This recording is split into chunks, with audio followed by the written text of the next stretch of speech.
I want to do one of these little synthetic fiber baitfish patterns. Sometimes they're referred to as EP fiber because Enrico Puglisi was one of the first people to introduce this type of material. But there's a lot of companies out there now. Actually, I'm doing it with this product right here, Sculpting Fiber Flash. The difference is you can see the flash material in it inside this material. And so you don't need to add flash as you go forward. I don't know if, let me see if I can get this in such a way that you can see the flash in there. It's not there. Well, you can see a few. There we go. I think a few of them are starting to sparkle a little bit. But there's a lot of flash in this. You put this in the water in the sunshine and you're going to get a lot of sparkle out of it on a bright day. These patterns, this is oftentimes, as much as I love the deer hair and fishing topwater stuff, that's for a certain period of the day or certain conditions work great, but sometimes you got to move off and start fishing some more baitfish patterns, get off the drop-offs and stuff. Plus, these patterns right here work well for pike and musky, even something this small. This is maybe a little small for musky, but I would still fish this one for musky in a lake. Oftentimes we think we have to fish really huge patterns, and we do, but they'll eat small patterns too. So let's talk about working with these fibers. The first thing I want to show you is I got one of these little, you can just pick these up at, I don't know if Target has them, any kind of a hobby shop, any kind of sewing shop, like a Joanne Fabrics or something like that. I think that's where I got it. And notice that I put a piece of Velcro on it, okay? And so what I'm going to do is, this is going to be one of my colors that I'm going to work with. So I'm going to take just a little bit of this, pull it away from the bundle like this, and I'm going to just put it down here on my board and sort of stick it to the Velcro. This is going to be my back right here.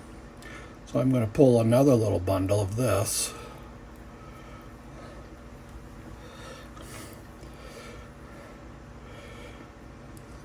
And stick it to my board. And then I'm going to have just one little black accent stripe. I just need a little tiny bit of this, not very much.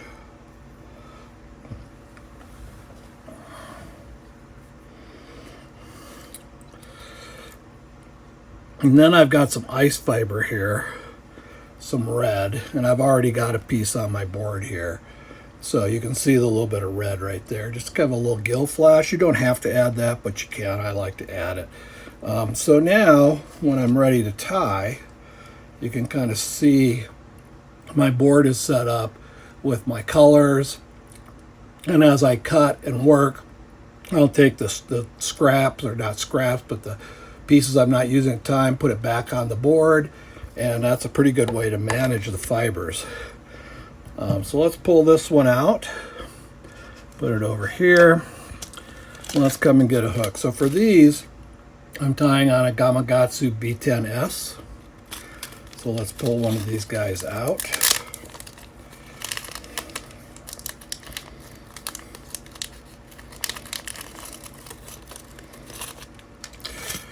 And as you always see me do, I come in here and I crush the barb and put it in my hook shank. So there's my hook. All right. The other thing I'm going to do here is I am going to tie using monofilament thread. Okay. This is just uni mono fine clear thread, and it's pretty strong. And the thing I like about it is when I put it on the hook shank, whatever color is underneath it just comes through. So the colors that I use here with the pattern, just that's all that shows underneath. Okay, so I'm going to begin really like I do my bass bugs too. I'm going to start by brushing the hook shank with a little bit of Zap-A-Gap.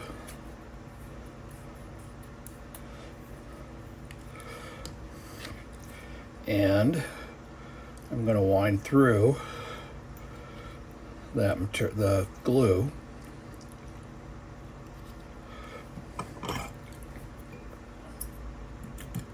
And then come in here and cut it off. Okay, so the first thing I'm going to do is I'm going to start with my white. Okay, and I'm going to take this piece of white and I'm going to cut it in half. And then put that back on my board. I'm going to take this piece right here, it may be a little long. The way I'm going to tie it in, there's a lot of different techniques. You can see different guys do different things with it. This technique works pretty well, I think. What I'm going to do is I'm going to drape it over and bring it up and attach it. Get a wind or two. Now, I'm going to pull the side towards me. I'm going to pull it in a little V. And then I'm going to take this one back and pull it down in a little V. And then we'll just kind of stroke that back. And that'll be my first fiber. Then I'm going to come, now, right there, that's too much. So the first thing I'm going to do, and here's I think a good rule of thumb. When you look at what you have and you think, okay, this is about how much I should put on, take it and take half of that. I mean, I can't emphasize enough how you need to keep these really sparse. So see, now I got much less there. So I'm going to take this piece, and I think this might be a little long, but I'm going to take this, come forward to the white just a little bit. Okay. Now I'm going to take this side and that side and just kind of V it. Make a little V with it. And then we'll just kind of stroke it back like that, comb it in. Okay, so let's come forward. Let's take my white.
take my red ice fibers. And I don't want a lot of these, but I want a little bit. So let me trim that. So there's about how much of the ice fiber I have. What I'm going to do is I'm going to fold it over on the thread like this. And then I'm going to pull it right up underneath, and I'm going to hold on to it. Keep the thread tension, hold on to it, and wrap back a little bit. So basically those fibers, I'm not putting a V on this, I'm just keeping those fibers right tight along the bottom. There we go. And then you can come around and lift them up and just trim them a little bit. Just want a little splash of red there to kind of simulate a gill. And then I need to come back and grab a few more of my olive fibers. I'm going to put one little top on this. So there's my fiber. Cut it in half. Put that half there. Too much. Break it in half. Break it in half. And this one I'm going to do the same. I'm going to kind of go a 1/3, 2/3 thing. Cut it. And I'll save that little piece over here. And that's probably not too bad. So I'm going to come in here and just make a little V out of that. Like that. Okay. So now what I'm going to do, so what I'm working on here is I'm working on a baby largemouth bass, or a small, like not a baby, but a small largemouth bass. And if you look at bass, they have black spots, but they definitely have a black line that goes along their lateral line. So I'm going to take this black right here, and I'm going to cut it in half, and then I'm going to split it in half, like that. Now what I'm going to do is going to take what's left. I say I didn't get any flesh. Let me see if I can pull a piece of flesh out of here. There we go. At least it's got one piece of flesh in with it. There we are. Okay, so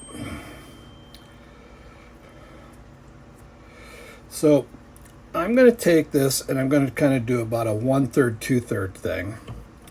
I'm going to lay it along that lateral line. See how it goes along that lateral line? So I'm going to lay it over here, hold it along that line, come and wrap it in, and then I'm going to pull this and pull it right back on top of that and keep it right on that line. So now you can see I got that little line right there. Okay. Now I'm going to come and do the same thing with this piece on this side. I'm going to lay it right along the lateral line, about 1/3 of it being forward. Come and wrap it. And then I'm going to take this piece, fold it back over, grab both pieces and really hold them right on that lateral line area. That's where I want them to be. I don't want to disturb the other side while I'm doing it, so I think I'll come and grab both of these, hold on to them, and work my thread back a little bit. There we are. Yeah, I think that's looking pretty good. So now let's come up here, and I'm going to whip finish this thread off. So now I'm going to do a couple things.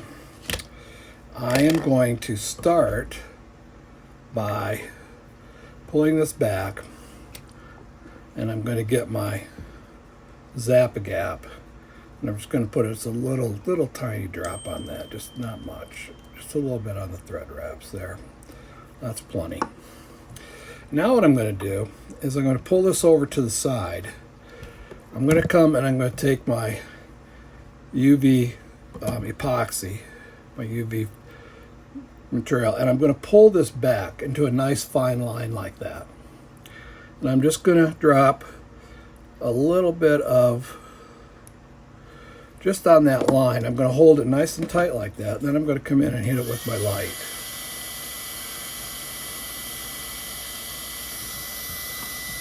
Then I'm going to do the same thing on the other side. I'm going to take that black, I'm going to hold it in a nice tight little line right along that edge. I'm going to put just a little drop on that and hold it good and tight.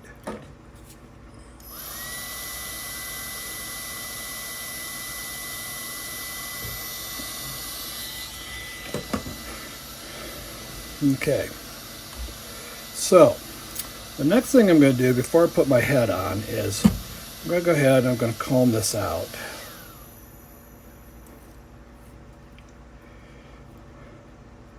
So you see I'm combing it out. You can see here I got it pretty much flared out. Now I'm going to take my razor scissors and I'm going to start by carving the bottom. Then I'll kind of come up here, flare that up. Start by carving the bottom. Now this is where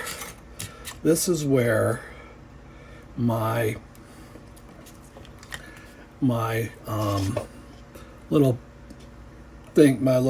thing here comes into play too. So if I take my first one I tied and I put it on my board, kind of bring my board around like this so you can see it. Okay, oops, let's go this way. Now if you look at this, I'm on the wrong side. Here we go, everything's backwards. Okay, now if I do this, you'll notice this fly is about in the neighborhood of 4 inches long. Okay, it's roughly that. This doesn't have to be exact either, by the way. But having this little this little thing down in front of you, you can kind of quickly take the pattern you're working on, lay it on there, and this one is right now it's out about 4.5 inches, so I think I can get a little more trim on it.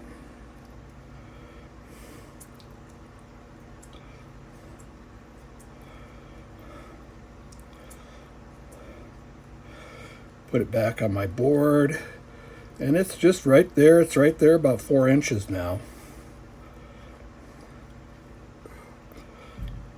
So it's looking pretty good. So let's put it back here in my vise. And now what I'm going to do is I'm going to come back and get my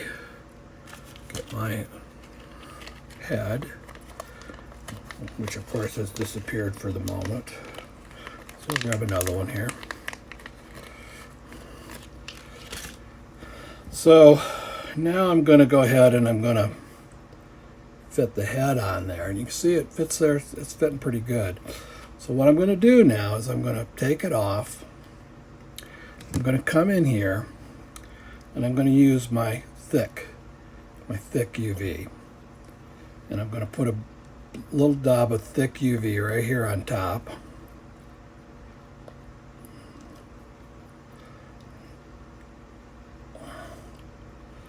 Oh, come on, let's go. There we go. Just a little ball of it right there on top.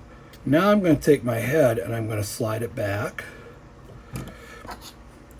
And then I'm going to come in here. I'm going to do a black thread head right in front of it. Right in front of that. Cut it.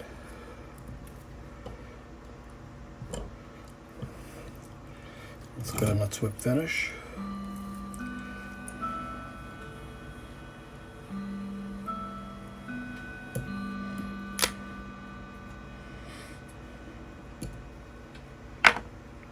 Okay, so now let's get my eye adjusted here. Now the other thing I'm going to do is I'm going to pull that really tight. If you can see, I'm going to pull that line tight on that side, pull it tight on this side. Really get those fibers nice and collected together, because you want it to kind of be a line as much as possible. So I'm going to come on this side and this side, and I'm pulling both sides tight So in a nice line, I line my head up where I want it. And now, because the head's clear, the cement that's underneath it will get cured when I hit it with the UV.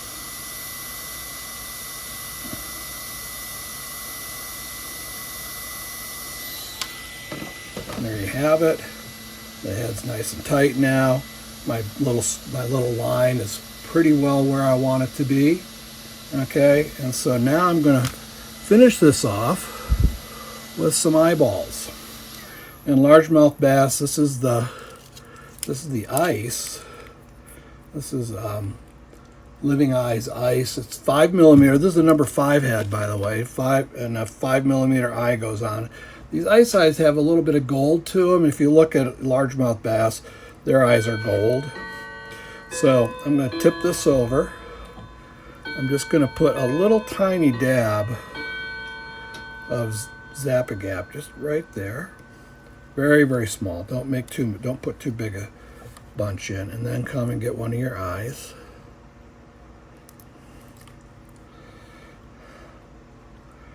And set the eye right down in that sock. Then I'm going to get the same tool I used for my eyes on my deer hair bugs. I'm just going to kind of put that eye in there. Up, see, it's starting to stick. Okay, hold on there.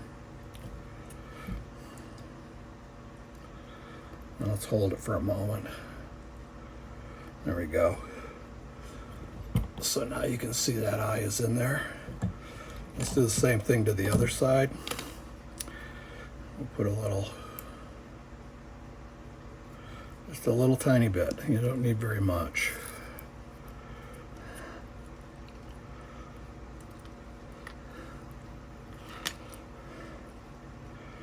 And take this eye, let's flatten that out a little bit. Set it in there. Hold it in place for a moment. There we go. Okay, now for the finishing touches, I'm going to use my flow, my real thin stuff. So let's start on one side here. So I'm going to start with that eye, and I'm going to fill that little space. I'm going to fill this little well here where the eye is sitting. I'm going to fill it with this flow, just so it totally encompasses that eye. And then I'll come in here and I'll hit that.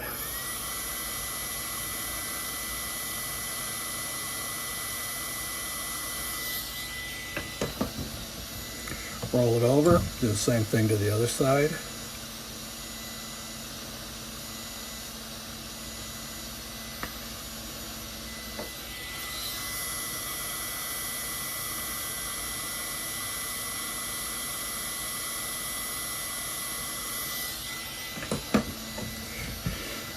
And I'll lift it up, and what I'm going to do is I'm going to come around here and put some of this flow around the thread wraps in the front here. Just kind of work a little bit, not a lot. Just kind of encompass those thread wraps in this UV.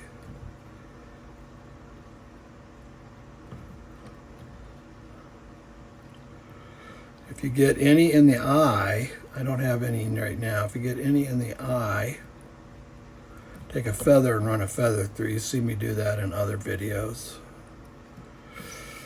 Okay. So now I'm just going to hit that.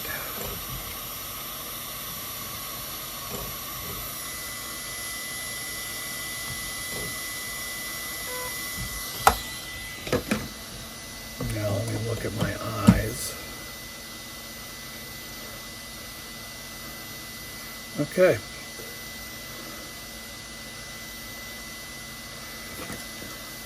Well, my head's in there. Maybe I can just do a little bit of a trim. Not much. Just kind of touch it up a little bit here and there. Smooth it out a little bit.